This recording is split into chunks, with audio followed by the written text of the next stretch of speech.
2 lakh rupees in 60 days challenge day 2 so guys মানে কি ক'ম আৰু লাইফটো মানে পুৰা বৰিং হৈ গৈছে তো মৰ্নিং উঠি ফ্ৰেছ হৈ চাহটো খাই ল'লোঁ খাই লৈ কিনে ওলালোঁ আৰু যাবৰ কাৰণে hey guys 2 lakh rupees in 60 days challenge day 2 তো বলক আজি কি হয় চাওঁ চাহটা খাই ল'লোঁ ধুনীয়াকৈ এতিয়া ওলাই যাম কামত তো মোৰ চেলেঞ্জটো কৰাৰ এটাই মানে হেৰি হ'ল ৰিজন হ'ল যে মোৰ যেতিয়া 2 lakh rupees হ'ব তো 5000 মই গিভ এৱে কৰিম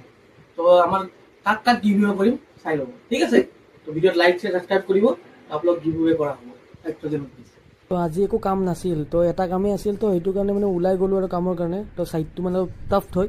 তথাপিও ওলালোঁ আৰু তো ইয়াতে আউটডোৰটো বহালোঁ তো আউটডোৰটো বহাই কিনে মানে ইনডোৰটো ভিতৰত বহাব গৈছিলোঁ তো কষ্ট হৈছে বহুত কিন্তু মই দেখুওৱা নাই আপোনালোকক যে কিমান কি কৰিছোঁ